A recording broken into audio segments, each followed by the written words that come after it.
And one Western diplomat says soldiers are now moving towards Beijing from, in his words, all over the place. Other diplomats say they've heard that the Communist Party Politburo has already met and decided on a major power shuffle. They've heard that the moderate party chief, Zhao Ziyang, and at least 3 others will be pushed aside and accused of forming an anti-party clique. Patrick Brown has more. For the first time in days, one of China's leaders appears on the country's main television newscast. It's the conservative Premier Li Peng, not his reform-minded rival, Party General Secretary Zhao Ziyang. Shown chatting with foreign diplomats, Li Peng said the country is stable. China's open-door foreign policy remains unchanged. The government is in control. The real message was that Li Peng is in control and that he has the backing of the army. The newscast went on to show soldiers on duty at the central television station applauding one of Li Peng's top deputies. Earlier today, students in Tiananmen Square listened as state radio broadcast a letter from Army headquarters to the troops. It said the protest was the work of a handful of counter-revolutionaries whose schemes against socialism and the Communist Party must be smashed. The protesters' reaction to the new threat to restore them to order was immediate. Li Peng has lost all credibility. He must go. We're staying. As they have all along, students denied that their protest has been aimed at the system or the party, maintaining that it's a patriotic movement for change within the Constitution. The Communist Party of China can save the country. No one party, no other party can do that. The troops are standing by on the outskirts of Beijing, but martial law is still unenforced on the streets. There was another big march today supporting the students and calling for the resignation of Li Peng. The protesters had been hoping that their cause might be advanced through a special session of the National People's Congress, whose chairman, Wan Li, cut short a North American trip to return home. But on arrival in Shanghai, Wan Li was placed under medical care. For 2 nights now, the mood on Tiananmen Square has been relaxed. Many people feel that for now, troop deployments may be more related to the power struggle at the top than to the wish to clear the square. That the real threat will come once the conservatives have consolidated their power. Patrick Brown, CBC News, Beijing. About official corruption. The apparent winner is anti-democracy hardliner Prime Minister Li Peng, who declared martial law in Beijing a week ago. According to Chinese sources, Li is now maneuvering for party support to carry out a purge of the liberals. Tens of thousands are vulnerable. Professors, writers, journalists, workers, and business people not only joined the month of marches for democracy, they carried banners advertising who they were. Army commanders who refused to force their way through unarmed civilians might also be punished. This is the swan song of the students at Tiananmen, the Chinese national anthem. Their one vindication to be recognized as a patriotic movement has been denied. Instead, the student leaders are being criminalized, called counter-revolutionaries, the Chinese equivalent of treason, perhaps to be followed by arrest and prosecution. John Sheehan, CBS News, Beijing. Contested second most important politician in China, second only to Deng Xiaoping, the aging Chinese leader. And he's moved from being a power plant manager up to being a minister and now to being the prime minister. So he's gone a long way in a very short period of time. My feeling is he's probably in over his head.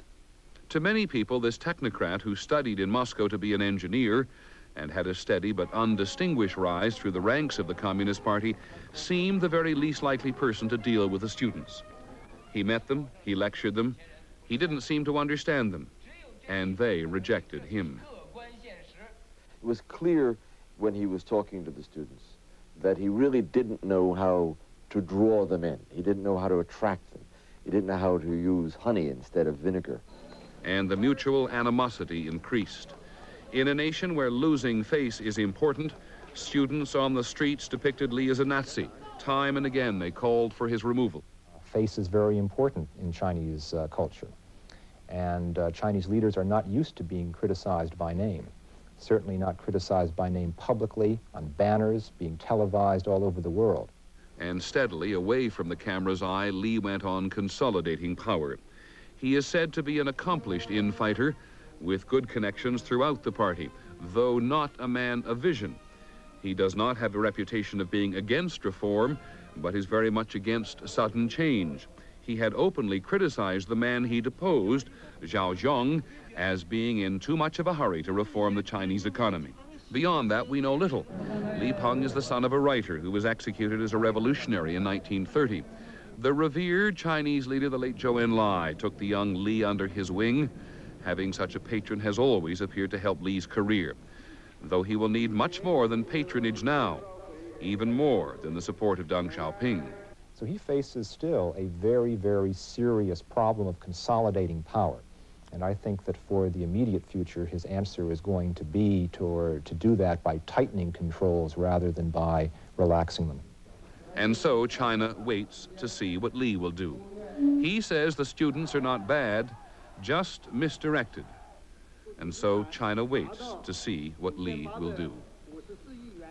And so we choose Li Peng. The tension of Beijing was such again today that we heard a young girl say, if Li Peng has more power, then the students will be killed. No American analyst can believe that Li Peng would be so stupid or unfeeling as to resolve the crisis that way. But the crisis remains unresolved. The old guard of the Communist Party has won a major victory. Now it must resolve the most serious challenge to its authority that has ever been mounted. That's our report on World News Tonight. I'm Square going home. And a call today for another huge march went largely unanswered. Patrick Brown has our report from Beijing. It was a small demonstration by standards set in recent weeks, mere tens of thousands calling for the resignation of Premier Li Peng, calling for more democracy, calling for an end to corruption. Sell your Mercedes, they're chanting, to pay the national debt. There were tens of thousands, but organizers had hoped for 1 million. As conservative leaders tighten their grip on power, fewer and fewer people are willing to identify publicly with the protest. This businessman was one of the few non-students to participate.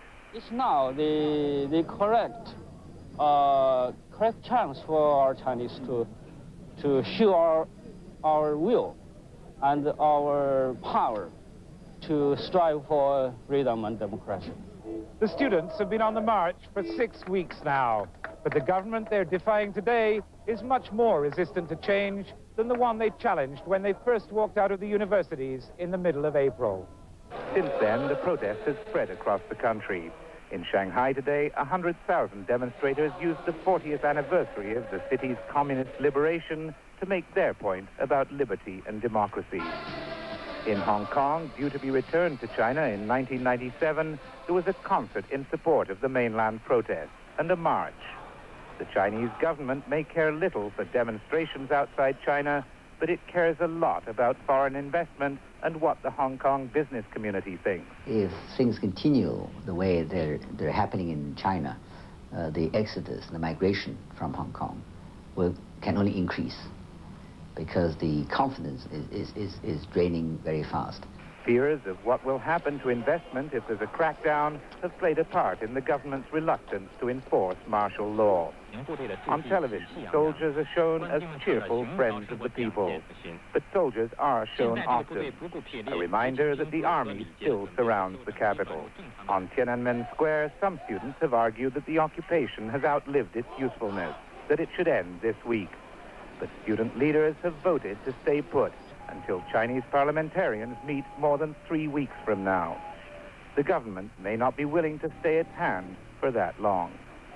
Patrick Brown, CBC News, Beijing.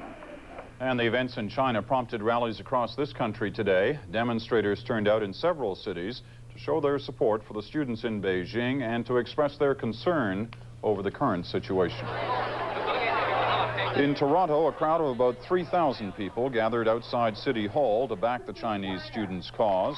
The demonstrators said they wanted to show the Chinese government that the students had support in Canada. A similar rally was held in Vancouver, where about 2,500 people took part in a march calling for democracy and reforms in China. They'll stay there until the government Congress meets in 3 weeks. Today, Chinese people around the world held demonstrations to support the students. And in Vancouver, 3,000 people took to the streets. Tammy Tomlinson reports. It started out small. About 100 students gathered in Robson Square to protest against the Chinese government. We, the Chinese students at Simon Fraser University, strongly condemn the present Chinese government headed by Li Peng and backed by the dictator Deng Xiaoping. By the time they hit the Main Street SkyTrain station, their numbers had swelled to 1,500.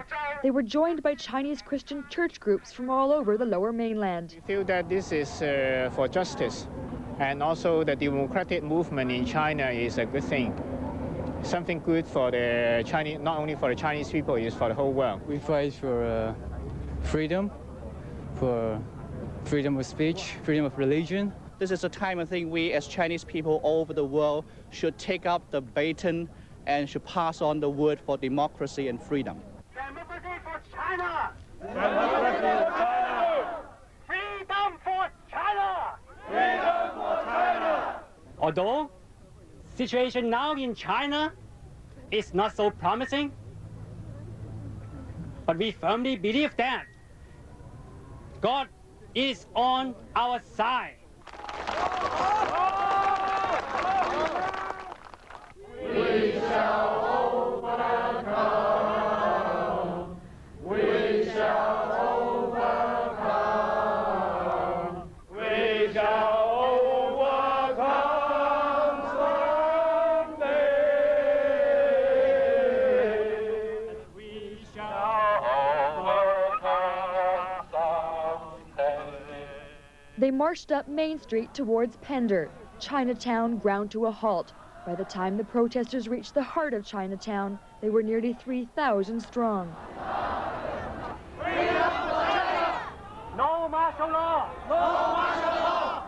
They say they will continue to hold demonstrations until the Chinese government backs down. As a Chinese, it's my responsibility to help the students in Beijing as much as I can. At Pender and Gore, they lined up to sign letters of protest, and they say their hopes will remain with the students in Tiananmen Square. Tammy Tomlinson, CBC News, Vancouver. Reports the children of China's communist revolution are just beginning a revolution of their own. Because of martial law restrictions, this documentary was shot on amateur video equipment.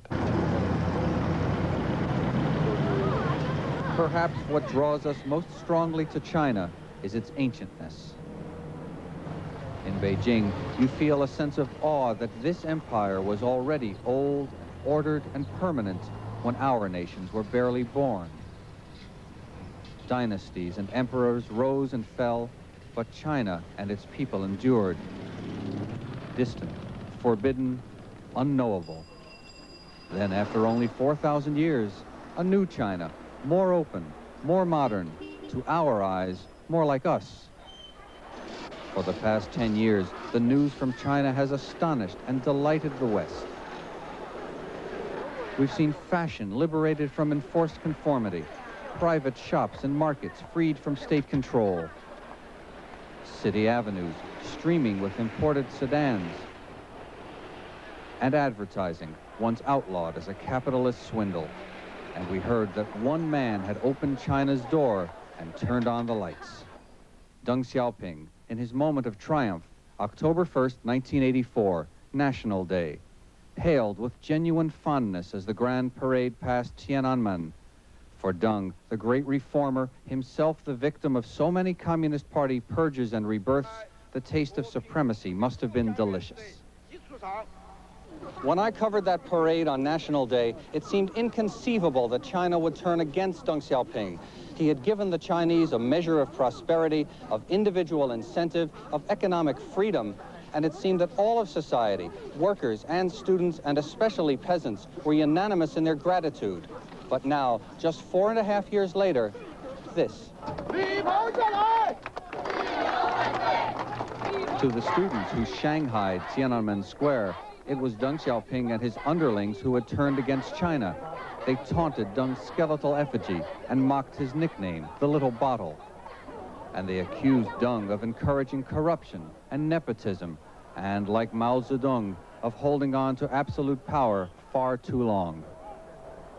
He deserved respect 10 years ago, but just as we give so much respect to him 10 years ago, we shall give so much hate to him because he's corrupted and he gradually changed his. The movement had begun in the historic fount of Chinese protest, Beijing University. Wall posters bravely bellowed a cry for democracy for the third time in 11 years. The audience was a new, eager generation of students, too young to remember other campaigns for freedom that were crushed by Deng Xiaoping. It was a crusade organized and led by the sons and daughters of Deng's new China, but leaders like literature student Wang Qiaohua and biology major Shen Tung could not be appeased by blue jeans and discotheques. The door to China cannot be closed forever. We don't have to thank this emperor for that. It is only natural that both freedom and democracy will have to develop in this country. In China, there's always been great danger in attacking the emperor, be he a noble son of heaven or a communist strongman. But the student uprising echoed a tradition that stretches back thousands of years, deep into the history of imperial China. In the past, the people's resentment has always been reflected in peasant uprisings and wars. The student movement is similar in the sense that it has started from the people. But the difference is that the students are able to direct this mass movement in a non-violent manner. And the wisdom and self-restraint we've demonstrated are quite unique. In a society where information is rationed as guardedly as grain or fuel, citizens scrambled for reports of the demonstrations. For a few days, the news was incredible. Students occupying Tiananmen Square, protests all across China, even the censors, it seemed, had taken flight. And as the outside world watched, through the window that Deng Xiaoping had opened, it became a bloodless rebellion that his army could not and would not put down. For an instant, People's China was utterly transformed. I think our students have achieved already a very great victory. To older intellectuals like writer Yang Xianyi, who suffered so much through 40 years of communist cultural repression, the student uprising was a truly significant step toward an inevitably freer China. Historically, in your feudal days, you had no democracy either. And as human beings evolved, people will have more and more democracies. Only we are fighting for democracy, you can say, later than some of the more advanced Western countries. But this is what they're up against, a government hiding behind the antique walls of imperial privilege. At Zhongnanhai, Chairman Mao's calligraphy reads, "Serve the people." But these people, daring for an instant to occupy this forbidden zone, are demanding finally to be served by the party leadership that lives beyond these gates. A closed consortium that rules by secrecy and rumor and threat, not comprehending that the protesters don't want to liquidate China's government, they want to belong to it. We don't want to destroy anything. We only want to reform the system. We don't want any violence. We only want to change the way the government is operating.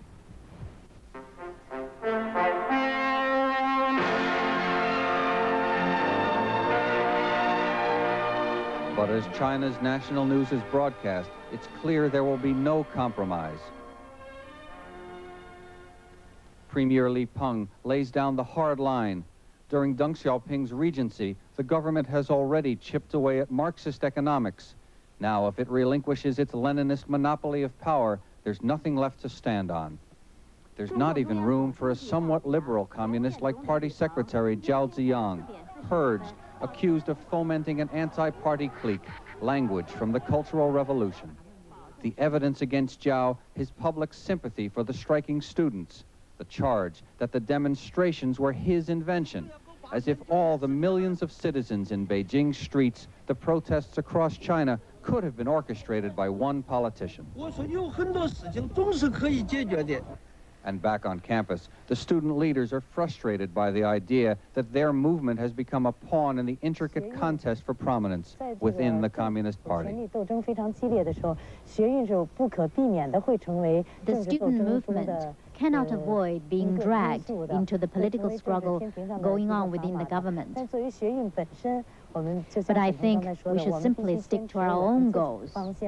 And that is to promote China's democratic process. I don't care which one is leader. I only want to change the political system, reform the political system. What kind of political system do you want? Democratic system. But the gap in understanding between the young students and these senior comrades is enormous. The old men perform their slow ballet of conspiracies and accusations, the only dance they know. It's a show that Yang Xianyi has seen many times before. I don't think now the government, the Li Peng's government, will crack down on the students at all. They are now trying to put the excuse that all this is a conspiracy engineered by a few people around Zhao Ziyang, that this is a party struggle inside the party, and try to cheat the whole world that the students were just being led astray and deluded by a small bunch of people. And there's another dimension to the struggle, the traditional Confucian reverence for the aged, a young man's duty to his father. So the most venerable party leaders appear on the evening news. Ancient Red Army fighters saying, "We are your elders, heed us." Beijing railway station, as some of the exhausted young Democrats wait to depart on free tickets supplied by the government to hasten their exit. Now the party faces its greatest threat, that these young people are going home with a message, the message that for a few amazing weeks they challenged communism and came away unpunished. I come home and to my colleague, and I will tell a lot of people what happened in Beijing. And I think a new movement will begin in Tianjin.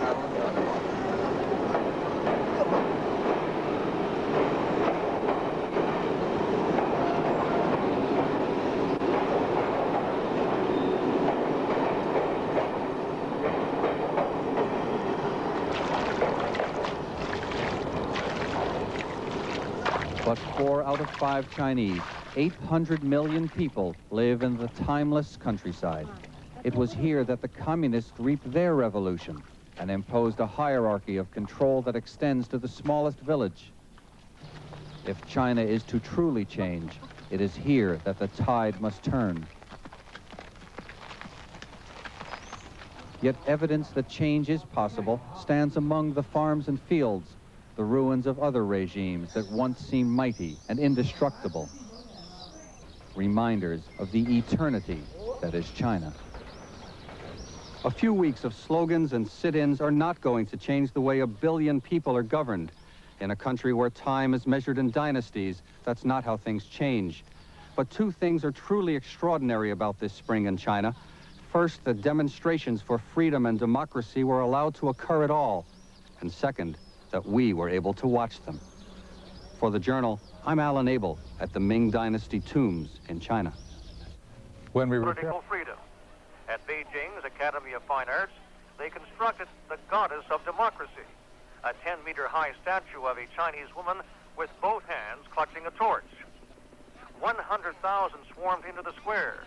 They cheered as the statue was placed directly in front of the giant portrait of Chairman Mao.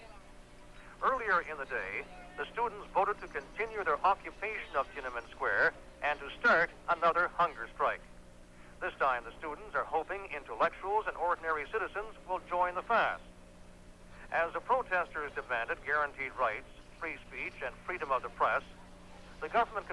media was issuing more warnings.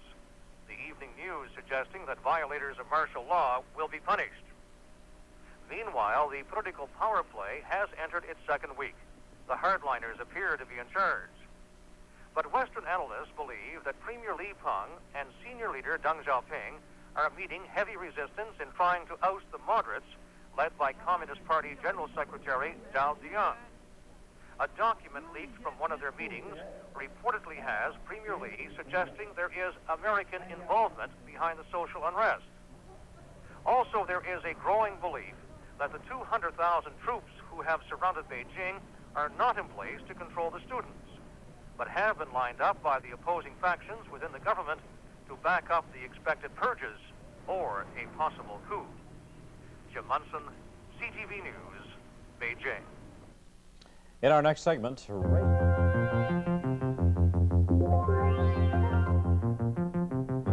tonight on The National, Beijing after the brutality, a city of tension and rumors. Mourning the Ayatollah, 2 million Iranians pour out their grief. And on the Journal, days of rage and resistance, the explosive situation in China. Even after the weekend massacre of students, the struggle for power is far from over.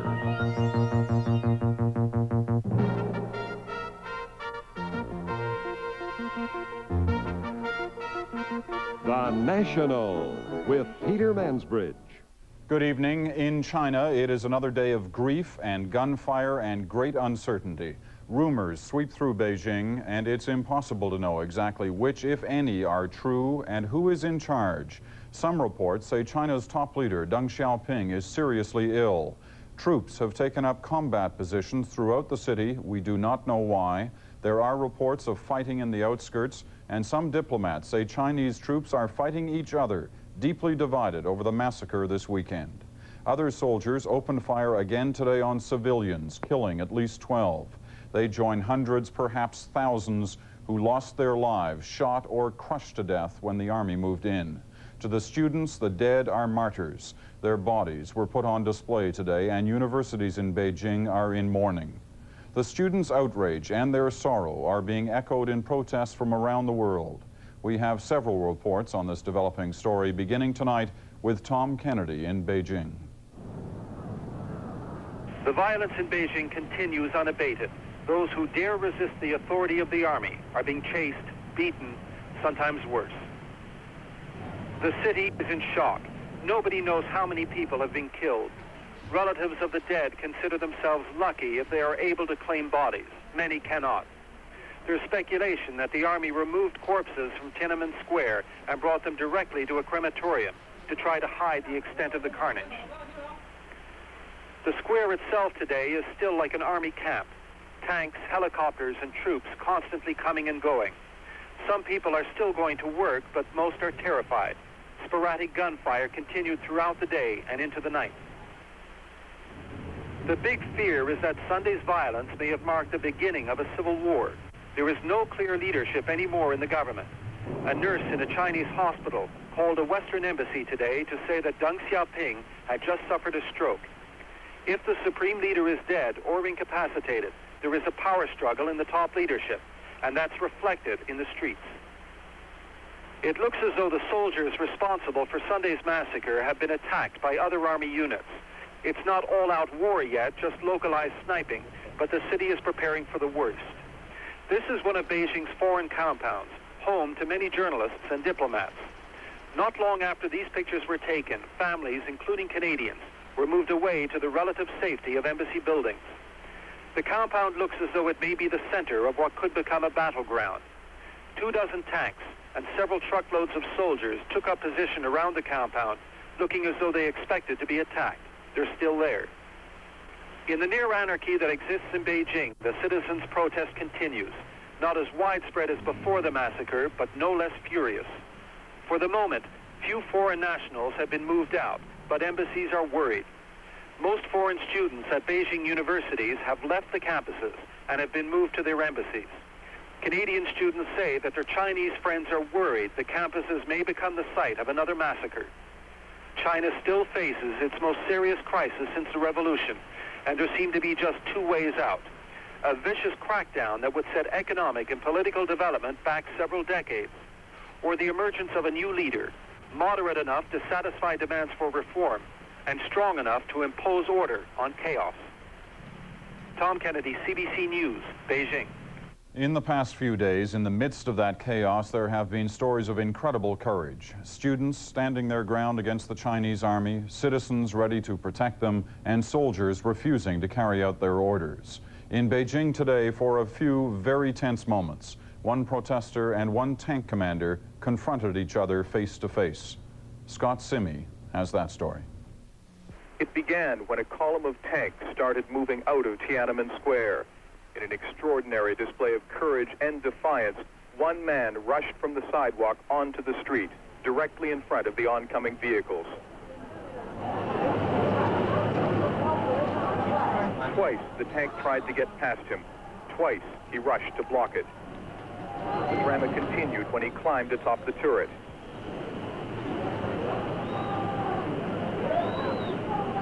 Even in the face of gunfire, he stood his ground. Determined, he tried again to persuade the column to turn back. Then, a moment of indecision, which lasted only until the tank began to move.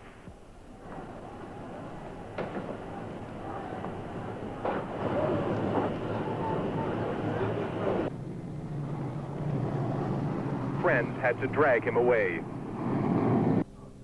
The army may control the streets of this city, but the will of its people remains beyond reach. Scott Simi, CBC News, Beijing. Here at home, our government is now very worried about the several hundred Canadians who are in Beijing. It's advising them to leave the city. Tonight, External Affairs Minister Joe Clark said Ottawa has arranged for aircraft to be available if commercial aircraft are not available in Beijing. Clark made his announcement in the House of Commons during an emergency debate on the crisis in China. As Neil MacDonald reports, the government says it's considering diplomatic action, but it has not decided yet just what to do. The mood in official Ottawa this morning was one of solemn anger. It's a calamity for them, and it's a calamity for the breath of fresh air that was the democratic impulse that was running through China. In question period, the opposition leaders wanted action. They asked External Affairs Minister Joe Clark to put forward a resolution at the United Nations Security Council, where Canada currently holds a seat. Clark said he's considering it, but he wanted more time to make up his mind. An essential first step for us is to become as well informed as we can, as quickly as possible, as to the situation in China. Outside the House, Clark said he wants to know more about Deng Xiaoping's failing health and whether party leader Zhao Ziyang is in fact under house arrest. He wants to know who's in control. But Ed Broadbent said he can't see the point in waiting, even if the only result is forcing China to use its veto in the Security Council. The whole point of the UN in such circumstances is to bring pressure to bear on a government that's doing clearly outrageous and wicked things. This evening, MPs and ministers returned to the Commons for an emergency debate on the massacre. It's with great sorrow and real anger that I join with other members of this House and other Canadians in a total and utter condemnation of the current leadership in China. To use violence against men and women who have been peacefully demonstrating for freedom, for democratic rights, is an abomination. And Clark had an announcement. We've decided about an hour ago to advise Canadians in Beijing to leave that city now. Our embassy will be assisting them in making their departure. Canada has taken some concrete steps. It's canceled 2 development contracts in China, and the government will probably extend the visas of any Chinese students here who want to stay. As for broad economic sanctions, which some Chinese Canadians and Chinese nationals have called for, even the opposition says it's too early to make a decision. Neil MacDonald, CBC News, Ottawa. The American government did move against China today. George Bush condemned the military crackdown on the demonstrators in Beijing, and he announced the United States will stop selling military equipment to the Chinese. Terry Malewski reports. Chinese student protests on the streets of Washington added to the pressure on the Bush administration to do more than just deplore the events in Beijing. And today, Bush did just that. No, it's not going to be business as usual. Stung by criticism that his response so far has been much too timid, President Bush moved a step further by cutting off all U.S. military sales to China. But he would not jeopardize any diplomatic or economic ties.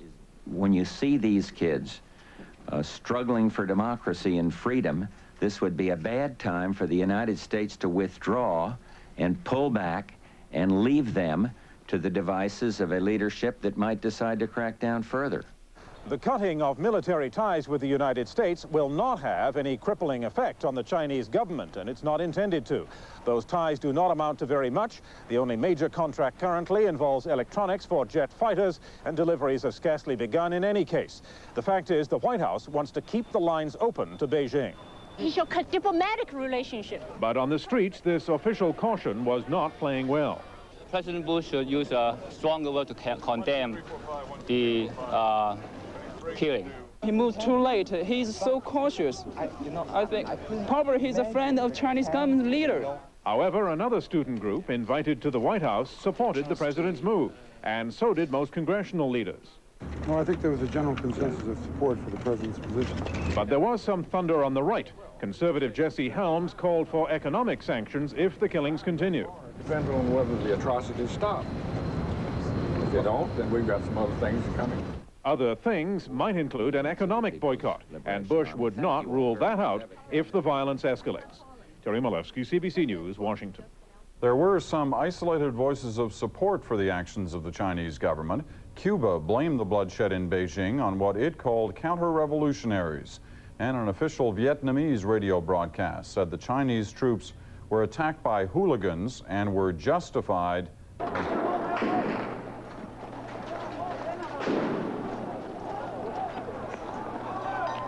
Tonight on The Journal, the struggle for China. Good evening, I'm Barbara Frum. China is now a nation of fear, rumor, and anticipation. Fear of another bloody crackdown by the army, rumors of fighting between rival army units, and anticipation that a new leader may soon replace the old and sick Deng Xiaoping. Tonight, our full edition on China begins with two journalists on the phone from Beijing, Catherine Sampson of the Times of London and the Journal's own correspondent, Alan Abel. Catherine Sampson, if I could begin with you, what kind of atmosphere has settled over Beijing? Well, last night it was definitely one of a sort of deceptive quiet.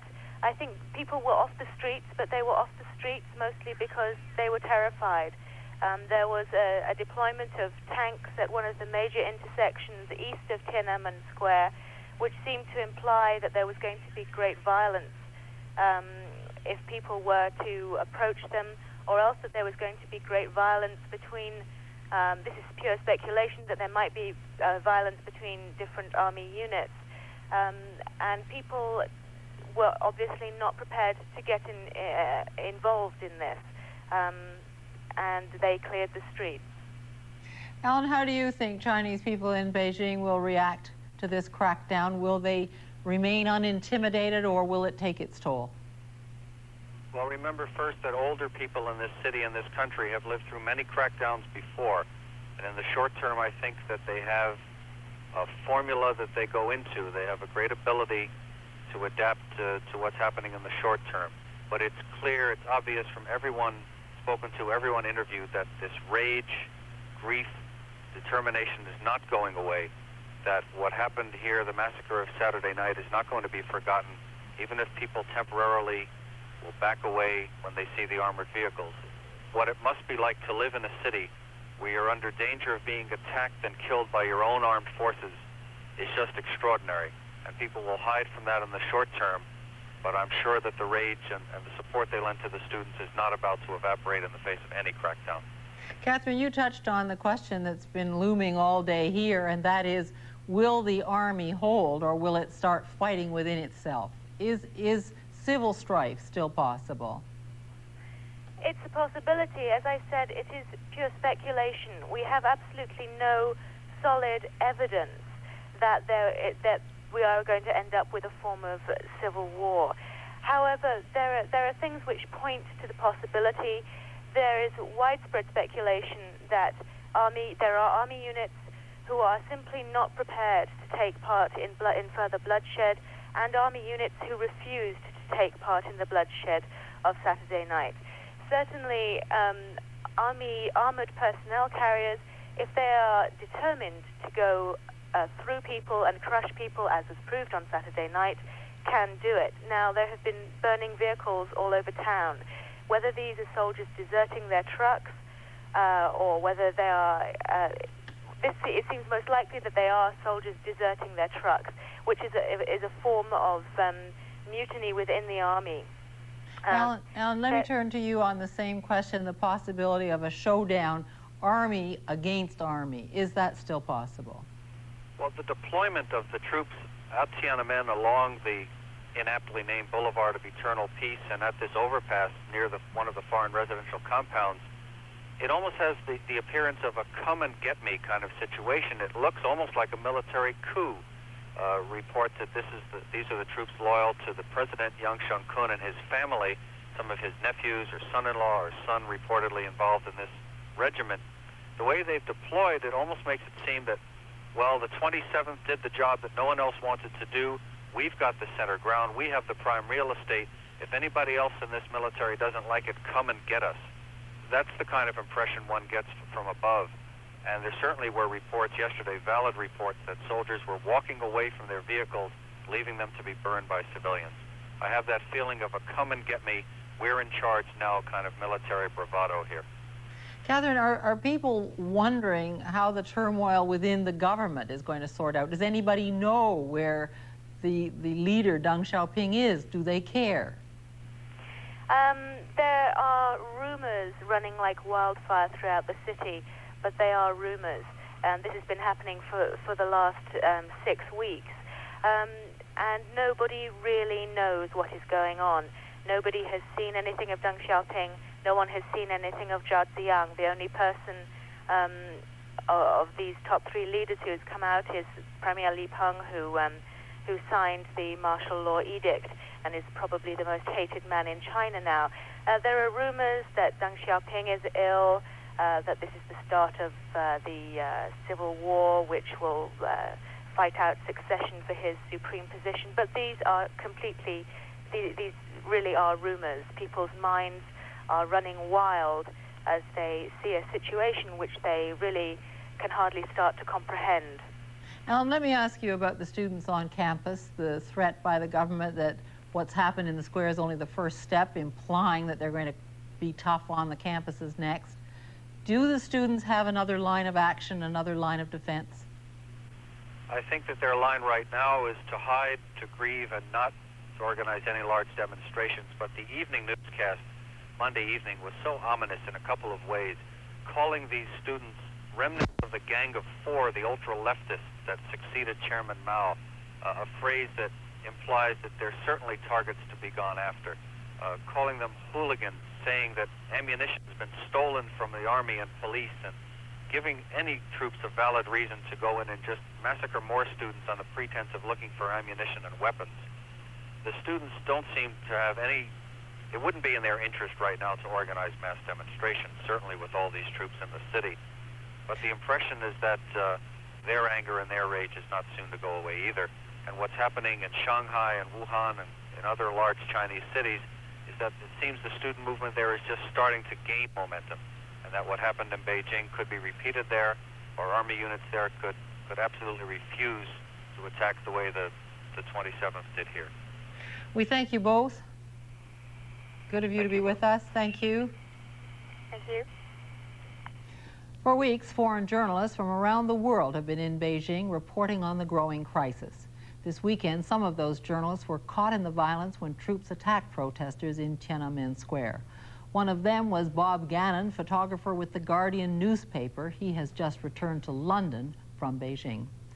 Mr. Gannon, how wrenching were the events that you've been witness to?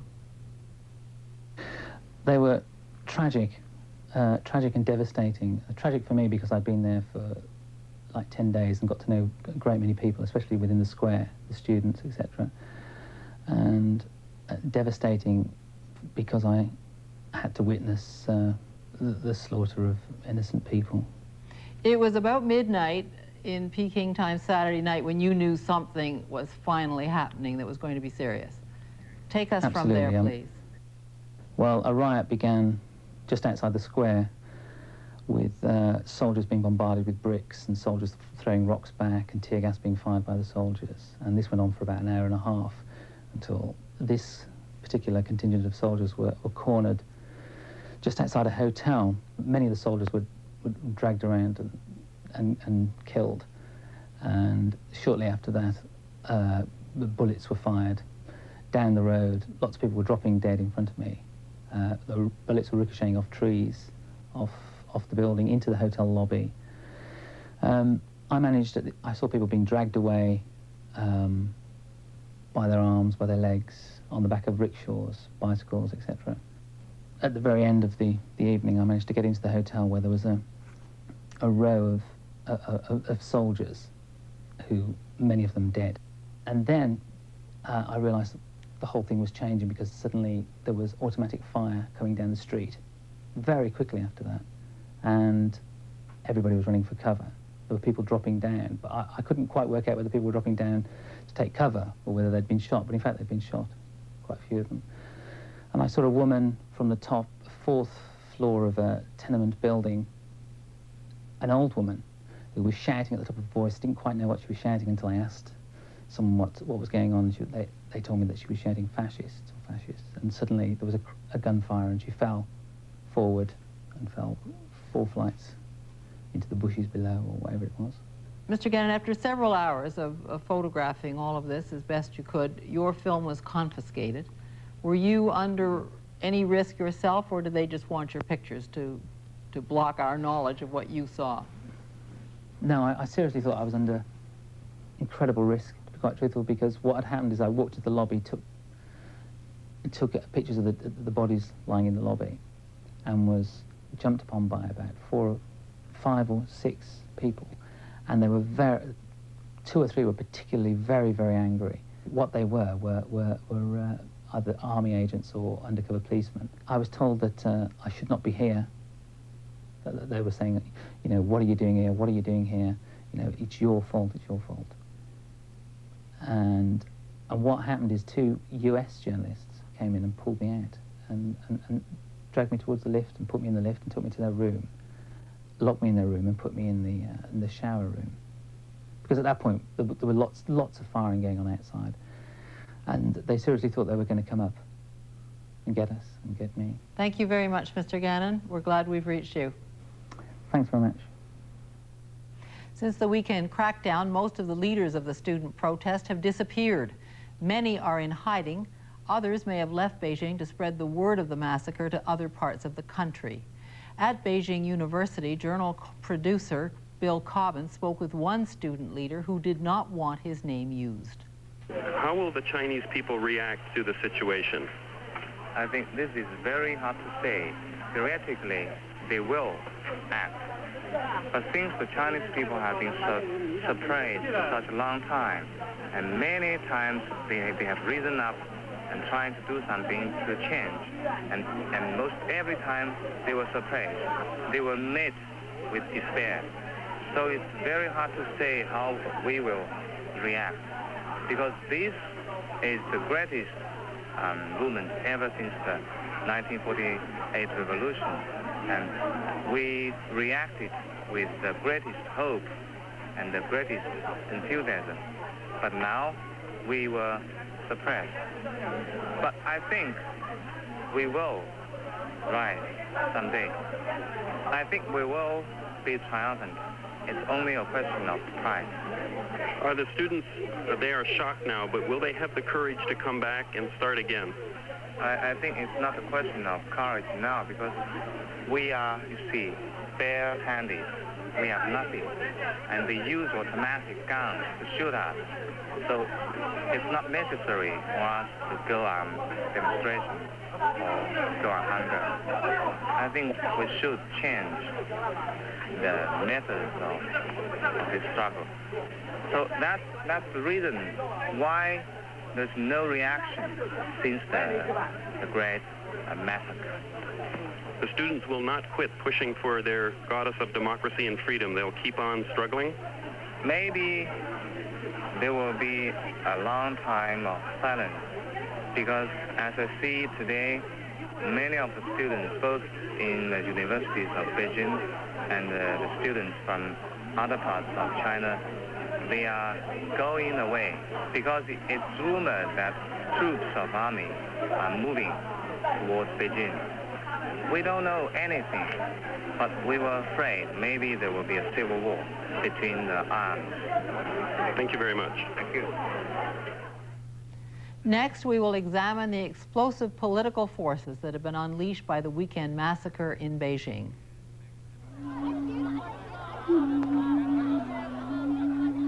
Our coverage of the struggle for China continues in a moment.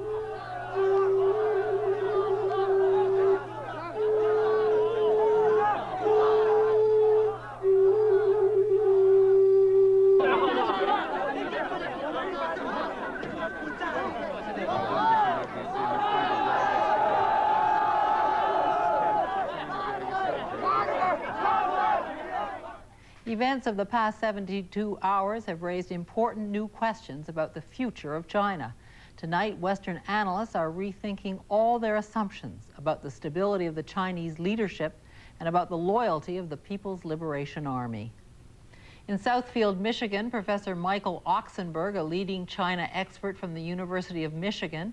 In Washington, Pei Minchin, a postgraduate student from China now studying at Harvard. And in Miami, June Teufel-Dreyer, an authority on the Chinese Army and a professor at the University of Miami. Mr. Pei, I'll turn to you because you must be the most anxious of our guests. What are you hearing, and what are your short-term fears for the next few days? Our short-term fears for the next few days are that the government troops might invade campuses, perhaps throughout the country, and conduct a massacre of students. We've already heard rumors, though not very much confirmed, that the government troops have already occupied 14 campuses in Beijing and have already begun shooting. Professor Oxenberg, can this people be crushed now? For all these past exhilarating days and weeks, people said this time it's different. Can this people be intimidated now? I think not. I think the evidence of the last 48 hours is that the Chinese people intend to be defiant, to be brave, and to continue to challenge political authority. We may be witnessing the disintegration of the Chinese state. If they do continue to resist, as you say, where could that lead? Well, I think we really may be approaching a state of civil war. There's a lot that we don't know at this time, and I have to stress that. We really don't know who the leaders of China think are or think they are right now. We don't know, the question you just raised, how defiant, how militant, the capacity, the will of the Chinese people to resist. We don't know what's going on in many parts of this huge country, the degree of support that this effort in the capital city has from regional figures. Most important, I look forward to listening to June Dreyer, we really don't know how deeply divided the army is. Evidence of the last few hours, though, as I've indicated, is that it appears the army is deeply divided and China may be on the very verge of civil war with different military forces clashing against each other. Professor Dreyer, let's draw then on some of that expertise of yours. People have said until now that whichever way the army tilts, that decides the leadership. Is the army split, as he just suggests? Yes, indeed. I think that the past record shows that when there is consensus in the top levels of party and government, that the military does what is asked of it. And in this situation, there are deep divisions in the party and the government, and these are in fact mirrored in comparable divisions within the military. And so you have the troops generally considered to be loyal to a person in the capital city who's since become defense minister, pitched against troops who are considered loyal to the chief of the general staff. Now this fear, Professor Dreyer, that some more moderate elements in the army are going to be embittered at the massacre of students in Beijing and might turn on their comrades, is that possible? I think you've already seen some evidence at it. We have reports of some troops firing on others and other troops leaving their armored personnel carriers and setting them on fire and so on. Professor Oxenberg, how dangerous could that be for China? It would be tragic. though it would be hard also to have a sequence of events more tragic than what has just transpired in Beijing. But China is such a huge country, its unity tenuously held together, and if that unity is lost, there are parts of this country that depend upon the revenue diverted to them by the central government from the richer parts of the country. Chaos in China will lead to deaths of many more than have just died in Beijing. This is a very serious situation. The entire world has a huge stake in what is now transpiring in Beijing, but in some sense this battle is now in the hands of the Chinese people, the Chinese army. There's very little that we can do about it but watch with horror. Mr. Page, supposedly the thing that Chinese leaders always fear the most is chaos. Have they produced chaos themselves? Oh, of course. This time, the chaos is entirely the work of the top leadership under Deng Xiaoping. And I believe if some of the military, not necessarily most of the military, choose to defect from this regime, then we shall see the quick collapse and disintegration of the regime within the next couple of months. Because the regime doesn't have any popular support anymore, while anybody who chooses to stand up this time in opposition to the regime and calling for the overthrow of the regime will quickly rally the people to his side, and that will be the beginning of a great revolution. Professor Dreyer, after all the days and weeks of watching and wondering, is this the day that they finally act against those students? Then we saw that brutality over the weekend. Does the brutality itself tell us something about the mindset of the Army, or at least that part of the Army that was sent against Peking? I think there must have been an element of desperation in ordering those people in the way they were ordered. Apparently there was no warning. They just marched in and tanks rolled, and I suppose the idea was the students were supposed to flee in terror, and then they did not, and literally had to be rolled over by the tanks. There are, I think, some elements of the military that have been standing by quite horrified at some of the problems brought to China by Deng Xiaoping's reforms, which is not to say that the reforms themselves were bad, but simply that they brought some problems in their wake, and that those people, in fact, were quite anxious to support the conservative regime. But I think no one looking at what happened can be happy about it, whether they are conservatives or reformers. There were some evidences from China which might explain why such brutalities were conducted. We heard from doctors in Beijing that the military troops sending that did most of the killing were injected with stimulants or drugs. And we also heard that there were disciplined squadrons behind these military troops, and if they stop, the squadron would fire on them, and the tanks would roll over the military, which was what happened in a few instances. I want to turn to another theme with you, Professor Oxenberg. Some people see in the kind of rage, the kind of brutality that was committed against some soldiers as well, that this bond between the people and the Army seems to be broken. It isn't just the government that's been deemed illegitimate by the student protest now, isn't it the Army too? Supposedly the Chinese don't kill Chinese. Isn't that the dictum? Well, let's remember that the people of Tibet, according to the rulers of China, are also Chinese. This is not the first time that the Army of China has acted brutally toward its people. It is the first time that that action has been seen by the outside world.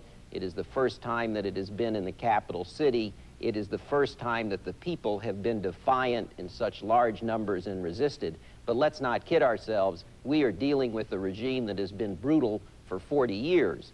But what are the implications if the students are saying that the government is led now by fascists? They're also screaming that at the Army. Remember, they kept saying the people love the Army loves the people. Has some bond, you're shaking your head, Professor Dreyer, some bond here been cut? Well, I think that you are correct in the following way, and that's what makes the situation so very difficult.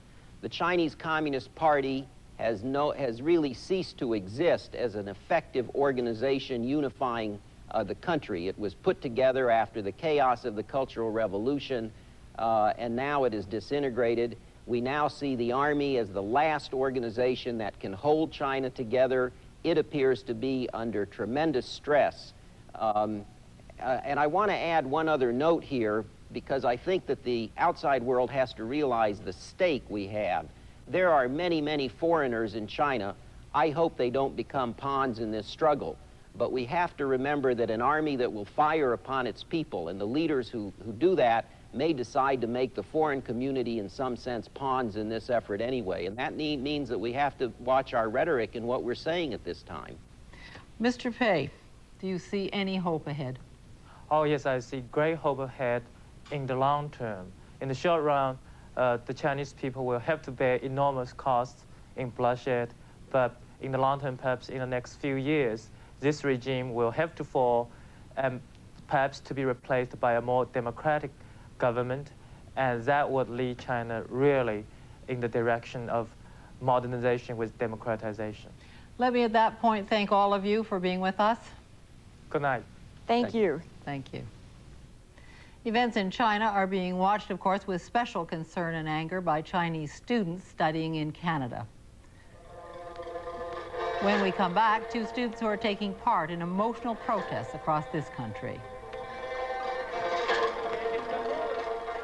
China government is a mild government.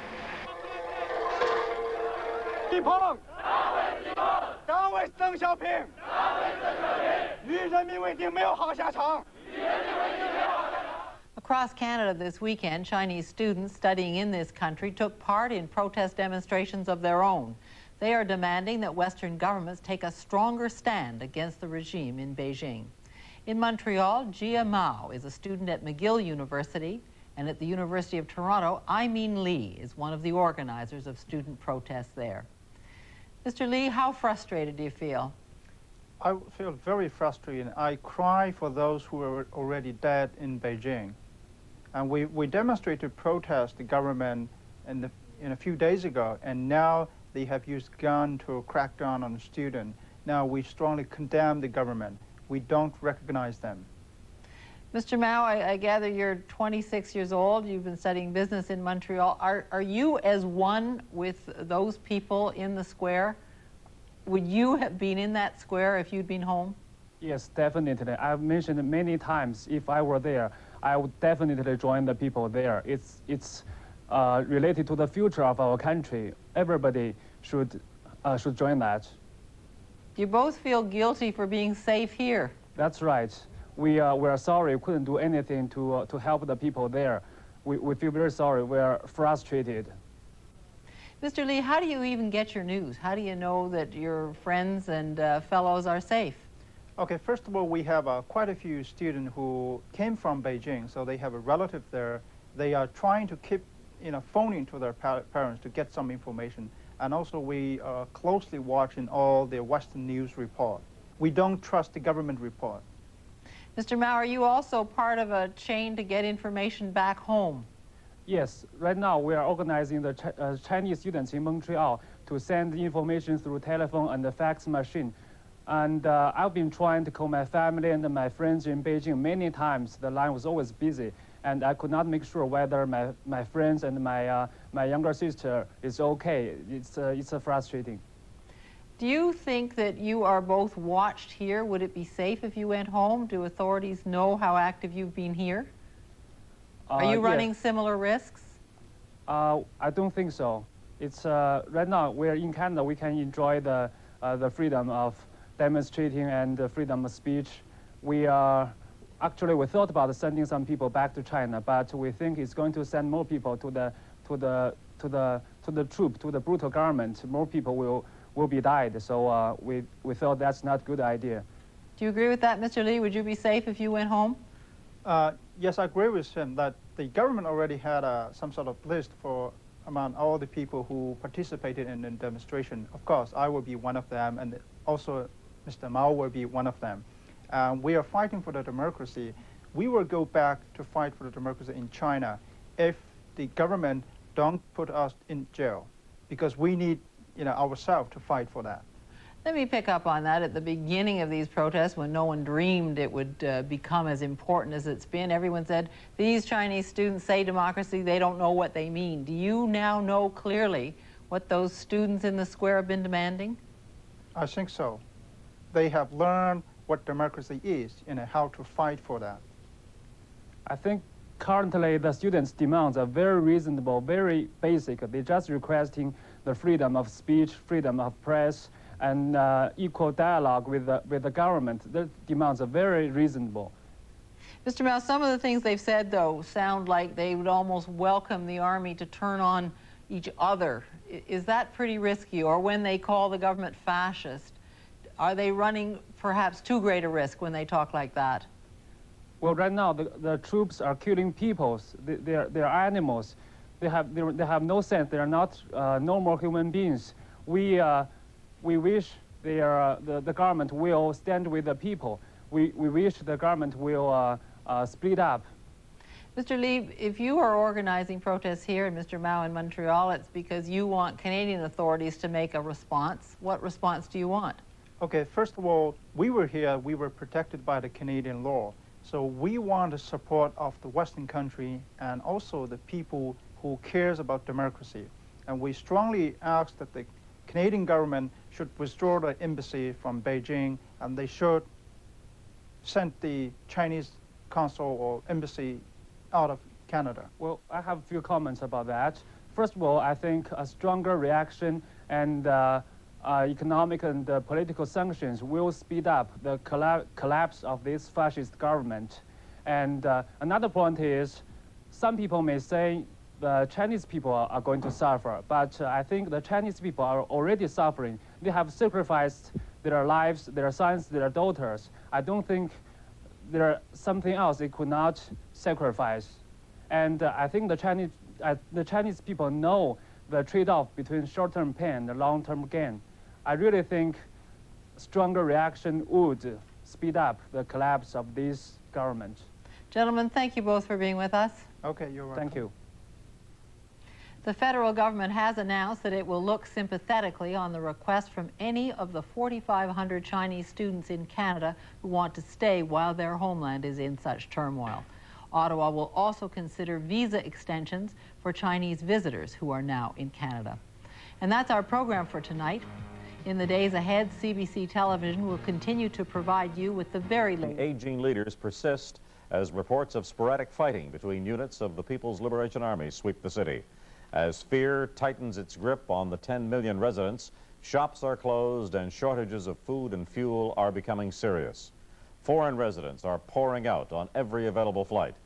It is a city bracing itself for civil war. Our coverage begins with Jim Munson. A column of tanks rolls down Shang'an Avenue from Tiananmen Square, the killing grounds of Beijing. This remarkable event illustrates the courage of the students who are still fighting for democratic reform. Defiantly, he stands in front of the lead tank.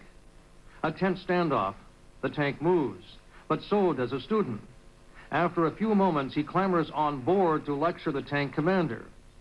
Before there is more violence, Beijing residents grab the student and hustle him down a side street. Tanks and troop movements are everywhere in the city. With the student movement being crushed in Tiananmen Square, there is now talk of a civil war. Chinese residents have reported seeing firefights between two factions in the People's Liberation Army. The 27th, which brutally carried out the government's orders, and the 38th Army, which are reluctant participants in this political power play. Abandoned, burnt-out vehicles litter the streets. Others are still on fire. As more tanks take up strategic locations at all corners of this city, helicopters fly overhead. There is confusion. Nobody knows which army has the biggest firepower. On state-run television, the announcers talk of the dregs of society who want to overthrow the government. There is no mention of the thousands of civilian deaths and injuries, only praise for the soldiers. On the streets, the people are saying, if you believe the government news, then all old ladies are counter-revolutionaries and babies are thugs. There is fear of what might happen next. Are you angry, really, about this, incredible violence? 声援我们中国人民吧，真的。声援我们，一定要声援我们。 And I can hardly find any words to speak. 不是你说这部队部队签口直接对着好了。这么点小孩都死 What do 了。 the people think? 这么点小孩都死了，有这么残忍不？这闹的没有？ We think that we should live peacefully. We don't want the army. We don't want gunshots in the fight. You know, army firing at the innocent people. A city under siege, a city paralyzed. There is no public transportation, and very few citizens are going to work. Beijing residents are putting up these barricades, but it is a futile exercise to stop the massive Chinese army. Another convoy of army trucks moves into the city. This time, the students stop them. Some believe they can still convince the military to lay down its arms, but it is an illusion. At Beijing hospitals, the grim reality of what has happened here. With estimates of 3,000 dead and thousands more injured, there is no more room. On university campuses, the students are bracing themselves for an attack. They say they will resist. It is a testimony to their bravery. As one said, the People's Liberation Army may win this battle, but they have lost the war for the hearts and minds of ordinary Chinese. Jim Munson, CTV News, Beijing. There were anti-government demonstrations in other parts of China today. In Shanghai, the country's largest city, students took over the public transit system and blocked streets with buses. In Nanjing, an industrial city in the north, 100,000 people took to the streets. In the central city of Wuhan, students blockaded a bridge on the Yangtze River and barricaded a main railway line. In the cities of Xi'an and Chengdu, more demonstrators marched to demand the government's resignation. As the situation in Beijing continues to deteriorate, working conditions for journalists are growing more and more difficult. Television camera crews in particular have become targets for the military. This ABC News crew was filming troop movements into Tiananmen Square this afternoon from a hotel balcony. The soldiers spotted them. Soldiers want to work. This place for them to be broken down. Oh, they're going, they're moving. They continued taping, but you can see that the soldiers see them and shots were fired at them. Our own cameramen, John Koenig and John Jackson, have been undergoing similar risks to get the pictures you've been seeing on our newscasts. With me from Washington is James Reardon Anderson, professor of Chinese studies at Georgetown University and an expert on the People's Liberation Army of China. Professor, what are we to make of this apparent split in the army? Well, Lloyd, the People's Liberation Army, as the name suggests, is an army that has really been built on support of the people and therefore its political involvement. The great danger for such an army is that when it's brought into the political realm, it can split or fragment, and I think that's what we've seen over the last few days. Well, didn't Deng Xiaoping want to ease it out of the political realm, so this would be considered a setback for him, then, is it not? Well, precisely. Because of the politicization and fragmentation of the military during the Cultural Revolution, Deng, in his reforms over the last 10 years, has tried to professionalize the army, take it out of domestic politics, and make it an instrument of national defense. The fact that he's brought the military back into politics is, in a sense, an admission of failure of those reforms. What do you see happening then over the next couple of weeks, months? Is this going to get worse? Is it going to slide into civil war? Is that a danger? I think the great danger is that the moral compact that holds the society together has been broken by this brutality in China, and that the great fear now is, with that compact broken, the army will move in to fill the vacuum, and as the army fragments, we could be headed toward civil war. Thank you very much, Professor. Thank you. Foreign residents have been scrambling to get out of Beijing as the violence spills over into their normally tranquil living compounds in the center of the city. Roger Smith has that story. This is the sound and the view from the biggest diplomatic compound in Beijing. All day long, truckloads of soldiers advance on Tiananmen Square, shooting indiscriminately to scare off protesters.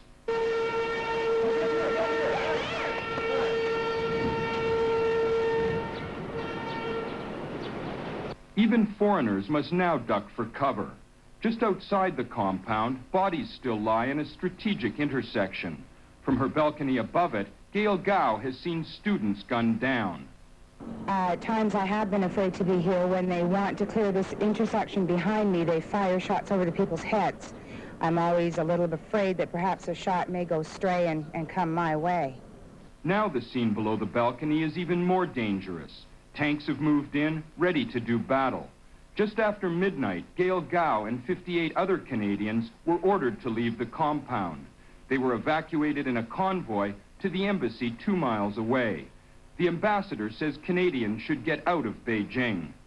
We have all sorts of evidence of troops firing wantonly, firing with no provocation at people for no reason. And so everyone is at risk who moves in the streets and moves in dangerous areas. Canadians studying here have been evacuated from university campuses for fear that troops will move in to attack Chinese students. A few Canadians, though, decided not to leave. Some are staying behind. I think they're silly. I think they're being irresponsible. I think other people are going to have to risk their lives to come and get them later. The sense of siege is growing. The main grocery store for foreigners is closed. It's chaos at Beijing Airport. Planes are booked solid as foreigners scramble for seats. I want to get out, get home to Denmark. Fresh air, nice people, no military trouble. So excuse me, I want my freedom, you see. So I feel very sorry for the Chinese people. But for the Chinese, it's almost impossible to leave. Local residents are stockpiling food as stores and factories close in protest against the government. It's a city gripped by fear that the violence will only get worse.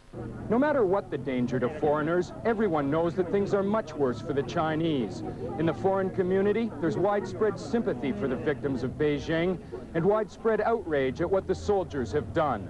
Roger Smith, CTV News, Beijing. For Canadians with relatives in China, the External Affairs Department is providing toll-free information numbers, and the numbers are 1-800-267-6788 and 1-800-267-6675. That's for the benefit of those with relatives in China who want information. And from their families is stay in Canada. That is a problem for some who need extensions on their visas, but today External Affairs Minister Joe Clark took quick action to extend visas. Coming to China. Do you think it will be straightened out anytime soon? I have no idea. I have no idea. I hope it is. I hope the good guys win, but we just don't know. The McCoys had wanted their daughters, 11-year-old Kate and 8-year-old Sarah, to have the experience of living in China. None of them thought their time here would end on such a sad and scary note. Hong Kong tonight, the evening flight out of Beijing. The people arriving in the British colony saying they came here with mixed feelings. And I was so tired, and I'm still so tired, and I just said, I got to close my eyes, I got to go to sleep, and I don't like this. It must be a relief, but... For me, but not for them. Many of these people leave behind Chinese friends, and they worry about what will happen to them in the coming days. 1,000 kilometers away from Beijing, in a city in southern China, a group of students from Simon Fraser University has sent a letter home calling for help.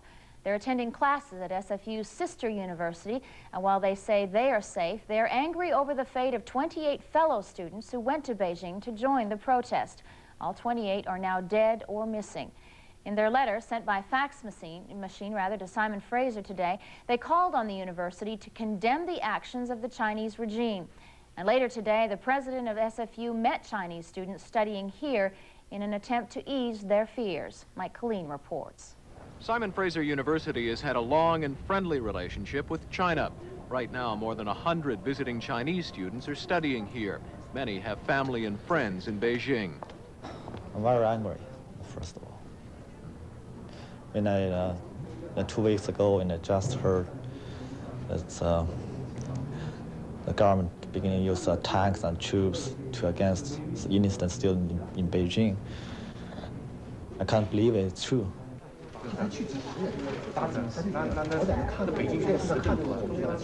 This afternoon, the visiting Chinese students gathered for an emotional meeting with SFU's president. As a person who spent 30 years studying Chinese history and Chinese affairs and living in your country and working in Beijing, in fact, living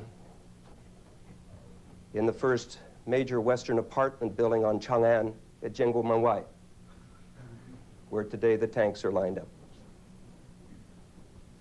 You then, I hope, will accept the complete sincerity with which I, as president of Simon Fraser University, on behalf of the institution, extend to you our grave concern, our understanding, and our sympathy. The university is also concerned about 14 students who are visiting China. They are studying at Simon Fraser's sister university in Changchun, about 1,000 kilometers from Beijing. This afternoon, SFU received a handwritten fax from the group. It said many of the Chinese students at the university had joined the pro-democracy demonstrations in Beijing. 8 had been killed, 20 are still missing. Based on our own sources of information from China, from communication with our faculty member that's accompanying the students and the students themselves, along with advice from external affairs, we regard their position in Changchun to be as safe as anywhere in China, certainly far safer than being in the capital or in other major centers. SFU is in contact with the students on a daily basis. They are safe and are expected to continue their studies in China. The turmoil in China is sending tremors through the investment community in neighboring Hong Kong. Investors are anxious to find a safe haven for their money. And Canada, especially Vancouver, has become an even more attractive destination than ever. The Canadian Imperial Bank of Commerce office in Hong Kong says their transactions have doubled since last week. But there is a short-term cost to businesses here. Suzette Myers has that story. Vancouver's Chinese community is hungry for news from home. Unfortunately, it's not good. Headline state leader Deng Xiaoping is still alive and in control, a switch from yesterday's Chinese paper which had Deng rumored dead. If Chinatown is alive with speculation, so is the Canadian business community. Some operations have suffered a direct hit. Travel agencies, for one. We were fine until Friday. All the tour group are still prepared to go on Friday morning. We have 5 departures to China. And with the people, nobody calling for cancellation, and boom, it's just over the weekend, and now everybody calling to cancel the tour. The wholesale tour company estimates $1 million sales loss by September. Culture Tours, along with numerous Canadian businesses, have had to withdraw employees from offices in Beijing and the rest of China. Meanwhile, the Canadian government's investments in China are being reviewed, including the Canadian International Development Agency's $42 million worth of contracts, plus a $2 billion line of credit for export development. While certain businesses in Canada are reeling from the effects of the crises in Beijing, currency trading is relatively quiet on the Canadian front. However, in Hong Kong, it's another story.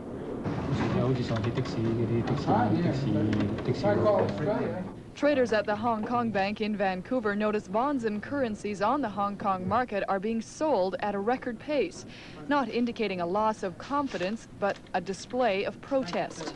We are aware that inside Hong Kong there has been some substantial movement of monies out of the Chinese-controlled banks in Hong Kong towards other financial institutions, including our own. We've been receiving, in the last 2 or 3 days, quite substantial amounts of deposits. Also, Canadian investment syndicates are reporting a greater demand. There is a very anxious group of investors in Hong Kong who wish to diversify their portfolio as quickly as they can. The unrest in China so far seems to spell out general positive effects for the Canadian financial scene. However, no speculation can be fully accurate in such an unpredictable situation. Still to come, Poland's new opposition party flexes its duly lines against each other. And there may be a development in the political power struggle behind the scenes. Radio Beijing suggested a few hours ago that a hardline Communist Party leader has taken over. We have a series of reports tonight to bring you up to date on the China situation, beginning with John Sheehan of CBS News in Beijing. Troops are part of the 38th Army, which seems to be moving into position for a possible assault on the troops who carried out the massacre of unarmed pro-democracy protesters last weekend. For Chinese civilians, the soldiers of the 38th are the good army. And these are the forces of the 27th Army, the soldiers blamed for the killing. They hold the center of the city and are camped in defensive positions as if expecting an assault by a strong military force. The 27th has continued to shoot down civilians in the streets. Soldiers warned foreigners in nearby buildings that if they take pictures, they will also be shot. According to intelligence sources, 3 other field armies are on the move, seemingly to join the 38th in punishing the government troops and possibly to topple the hardliners who ordered the atrocity. All the armies involved have infantry, tanks, armored personnel carriers, artillery, and anti-aircraft units. All are formidable forces. The 38th is the army of the Beijing region, making it highly likely that some of its soldiers had family members among the victims at Tiananmen. Though the 27th left a trail of corpses, state-run Chinese radio claimed today that not one person died on Tiananmen Square. In other government propaganda, State Council spokesman Yuan Mu told Chinese journalists that soldiers sustained more casualties than civilians. He claimed that on both sides, 300 people died, only 23 of them students. The government also denied reports that Deng Xiaoping is dead, and there was a bizarre rumor of an assassination attempt on Premier Li Peng. Deng and the other hardliners are less and less in control of the people. Anti-government protests have spread to cities across China. Our federal government is flying Canadian citizens out of Beijing. Within the next 24 hours, only a handful of Canadians will be left in the Chinese capital. External Affairs Minister Joe Clark says the government is not recommending evacuation for about 300 other Canadians living outside of Beijing, but the government is keeping tabs on them.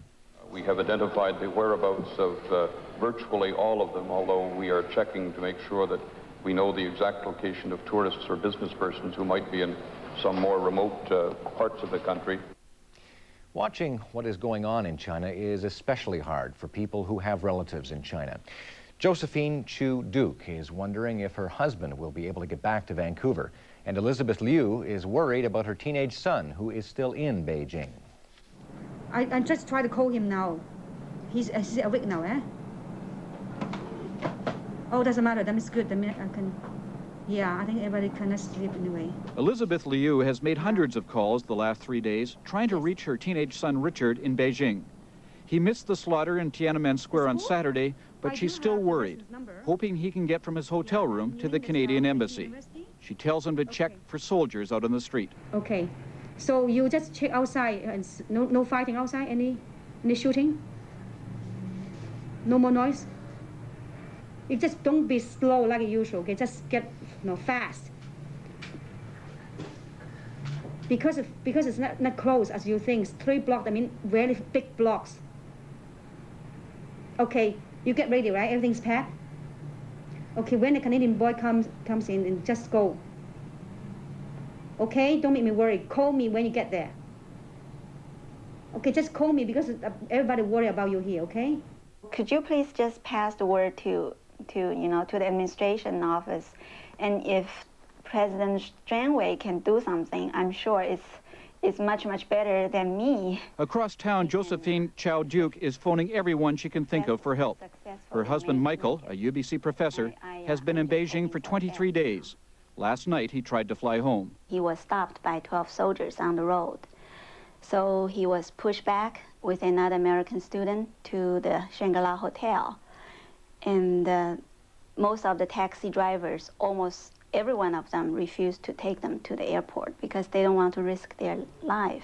And obviously, there's no point for foreigners, Westerners, to ask Chinese taxi driver to risk their life. Since then, Duke, an American with Canadian landed immigrant status, has run into a bureaucratic nightmare. So my husband tried to contact American embassy as well as Canadian embassy in Beijing, But the American embassy say you should try every means to leave for the airport, but we're not going to provide you transportation to airport.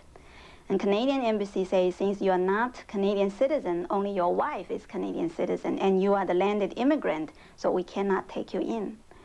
So that's the most frustrated part for me, because now it seems like he's totally on his own. So I can just hope for the best. So Josephine Cho-Duke phones the American government and the Canadian government, hoping someone can help her get her husband back home. Could you please? But for now, all she and Elizabeth Liu can do is wait and hope for the best. Okay, call me, okay? Okay, bye-bye. Bye, bye. He's going there. Paul Heaney, CBC News, Vancouver.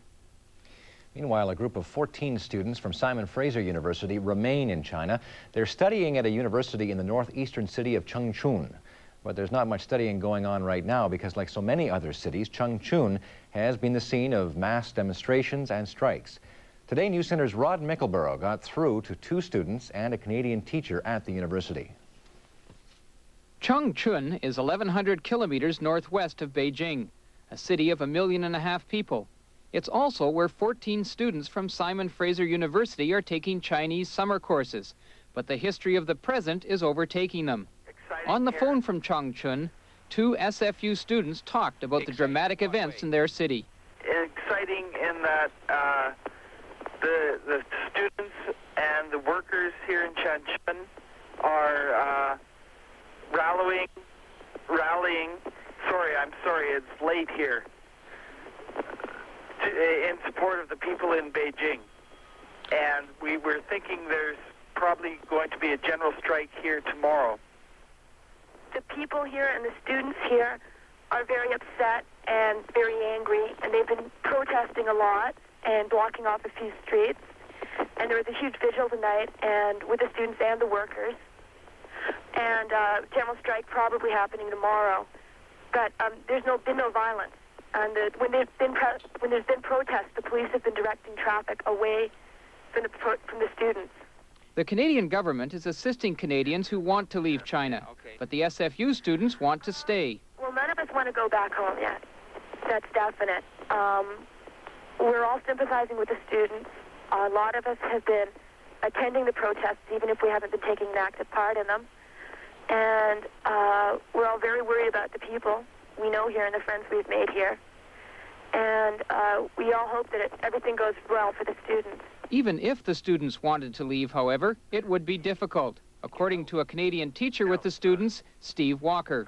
The students told us today that as of tomorrow they will be blocking the train station and the airport. We've already been told that the airport in Beijing is a madhouse, and that the train station in Beijing is a madhouse. Bruce Murray's mother, Mary, says she can't help being a little nervous. At least they're not right in Beijing, which I'm very grateful for. But how they're going to get out of there is another matter. I don't know. Do you feel that you're witnessing history? I think we all feel that. People who are here feel that they are a witness to something which no one else is witness to.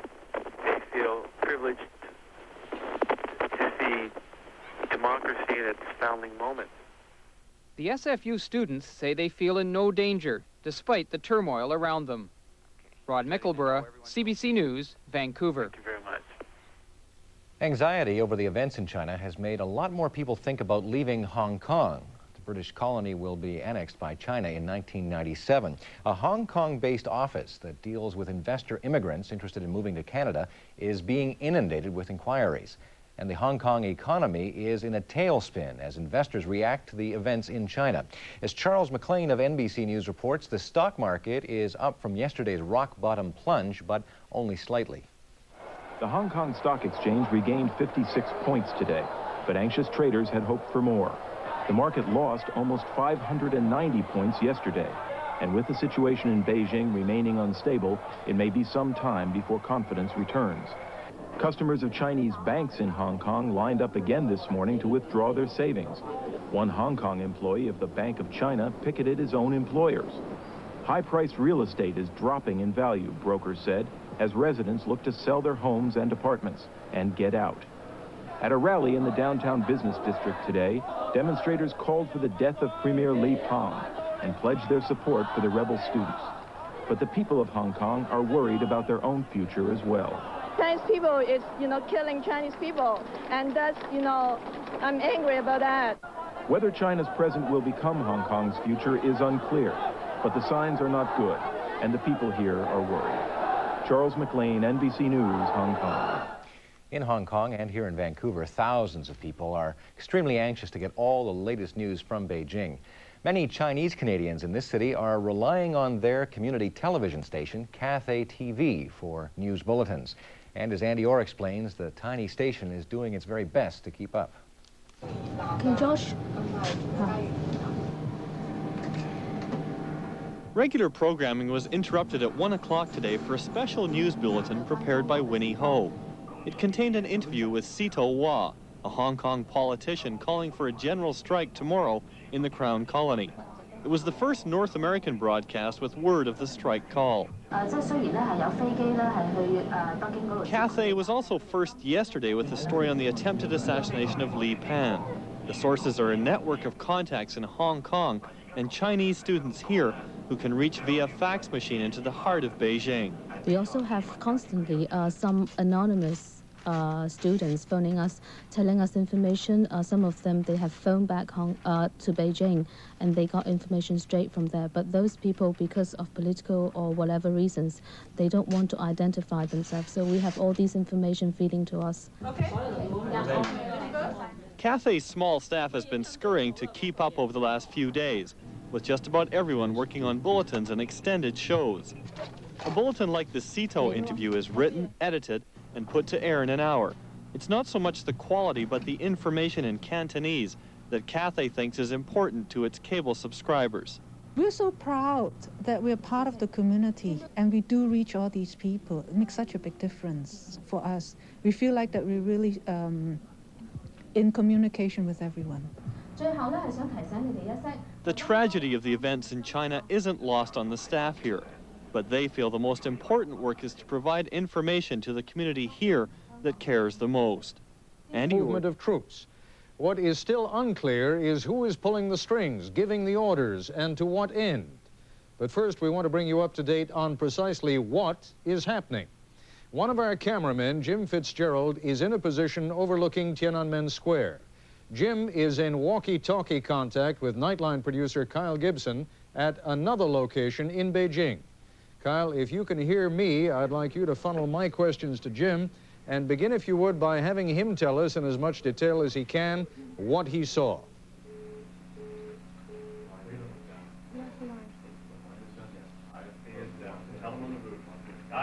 The IFB is down. The IFB is down. Hello? All right, Kyle, if you can hear me, I heard you say that the IFB is down, but you have been in touch with Jim for the past half hour or so.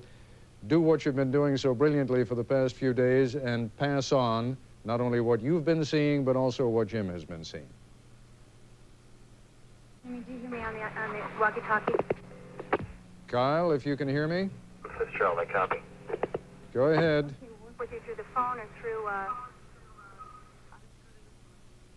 All right, we're going to get all of that hooked up in just a minute or two, but first, I want to show you something else. We'll be going back live to Beijing later in this broadcast, but this has been a day in which a great many things relating to events in China have happened. As we did last night, we've pulled together a composite of the day's events. Our reporter, John Martin. As the day began across the world's time zones, everyone was struggling to see into the soul of China. Inside Beijing, the day started quietly. ABC's Kyle Gibson described it. At 7 a.m. this morning, a light rain was falling over Beijing. We found that the streets were quiet and tense at the same time. We saw vegetable stands where people were rather frantically hoarding food. Just about everyone I asked this morning said they were afraid. Most of them didn't seem to quite know what was happening. Later, she and correspondent Jackie Judd heard what sounded like the beginning of battle. At about 4 o'clock yesterday afternoon, off to the west, I heard a series of what I believe to be artillery fire, boom, boom, boom, for about 20 seconds. And then I saw a large column of black smoke. And we thought then, well, maybe it's begun. We had heard talk that that's where some of the rival factions may be gathering. We went down there, and what we found, that column of black smoke actually turned out to be a burning bus set on fire by protesters. We have yet to confirm what was the source of the artillery fire. People on the street, as we went out today, told us they heard lots of firing, lots of shooting here and there. The longest sustained round of shooting in the western area of the city lasted about 20 minutes, we were told, but we could not determine exactly who was shooting at who. Still, there were no reports of pitched battles. As the day wore on, the outside world tried to affect what it feared was going on inside China. In Tunisia, where he is on a state visit, French President Mitterrand and his foreign minister announced a freeze on diplomatic relations with China. In Great Britain, there were complaints in the House of Commons that the Thatcher government wasn't doing enough. Her muted response immediately following the massacre in Peking will be regarded by many as a matter of shame. In Washington, as the Senate met this morning, there was also talk of the need for concerted action. The President should immediately begin consultation with our major allies to determine collectively whether additional sanctions are necessary. The American people have seen and heard what is 16th Avenue. This was a memorial for the thousands of students killed by Chinese troops in Tiananmen Square in Beijing, and a protest against the actions of the Chinese government. But on this night, there were no harsh words, only prayers.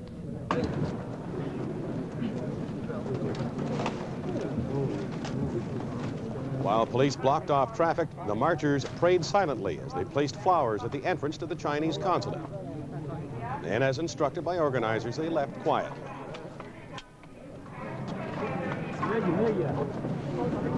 Apart from the banners, there was no vocal protest over the troubles in their homeland. Vancouver's Chinese community is hungry for news from home. Unfortunately, it's not good. Headline state leader Deng Xiaoping is still alive and in control, a switch from yesterday's Chinese paper which had Deng rumored dead. If Chinatown is alive with speculation, so is the Canadian business community. Some operations have suffered a direct hit. Travel agencies, for one. We were fine until Friday. All the tour group are still prepared to go on Friday morning. We have 5 departures to China, and with the people, nobody calling for cancellation, and boom, it's just over the weekend, and now everybody calling to cancel the tour. The wholesale tour company estimates $1 million sales loss by September. Culture Tours, along with numerous Canadian businesses, have had to withdraw employees from offices in Beijing and the rest of China. Meanwhile, the Canadian government's investments in China are being reviewed, including the Canadian International Development Agency's $42 million worth of contracts, plus a $2 billion line of credit for export development. Well, certain businesses in Canada are reeling from the effects of the crises in Beijing. Currency trading is relatively quiet on the Canadian front. However, in Hong Kong, it's another story.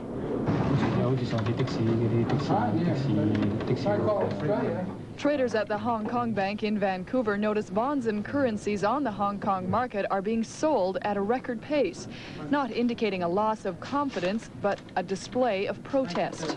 We are aware that inside Hong Kong there has been some substantial movement of monies out of the Chinese-controlled banks in Hong Kong towards other financial institutions, including our own. We've been receiving, in the last 2 or 3 days, quite substantial amounts of deposits. Also, Canadian investment syndicates are reporting a greater demand. There is a very anxious group of investors in Hong Kong who wish to diversify their portfolio as quickly as they can. The unrest in China so far seems to spell out general positive effects for the Canadian financial scene. However, no speculation can be fully accurate in such an unpredictable situation.